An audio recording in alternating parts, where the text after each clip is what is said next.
আসসালামু আলাইকুম। আপনাদের সাথে একটা বিষয় শেয়ার করব। সেটা হলো আমি এইমাত্র গোসল করে আসলাম এবং আমার হাত দুটা একটু তাকান। যদিও আসলে গোসল করে বেশ কিছুক্ষণ আগে বের হয়েছি, যার কারণে আসলে অতটা হয়তো বোঝা যাচ্ছে না, এখনো কিছুটা আছে। আমি জাস্ট বোঝানোর জন্য এটা দেখাচ্ছি।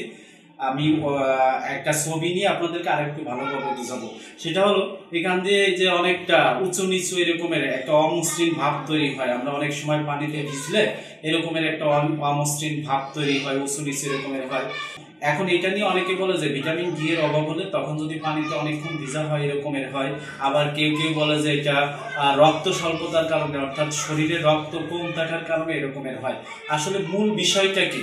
আমরা যে অনেকক্ষণ পানিতে ভিজলে আমাদের হাতে এরকমের একটা পরিস্থিতি তৈরি হয়, একটা অমসৃণ ভাব তৈরি হয়, উঁচু নিচু ভাব তৈরি হয়, এটার আসলে মূল কারণ কি?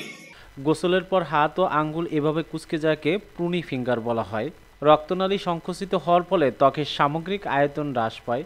তখন চামড়ায় এমন ভাঁজ পড়তে পারে বা কুঁচকে যেতে পারে।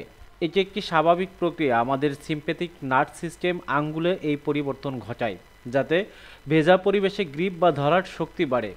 এই কুঁচকে যাওয়াতে সাধারণত চিন্তার কিছু নেই, তবে যদি পানি না লাগলেও হাত আঙ্গুল বারবার কুঁচকে যায় অথবা অসাড়তা ও ব্যথা থাকে কিংবা অস্বাভাবিকতা দেখা যায়, তাহলে সেটি হতে পারে টাইপ 2 ডায়াবেটিস, স্নায়ু জটিলতা, সিস্টিক ফাইব্রোসিস কিংবা হৃদরোগের পূর্বাভাস। তাই এমন অবস্থায় অবশ্যই উচিত একজন বিশেষজ্ঞ ডাক্তারের পরামর্শ নেওয়া।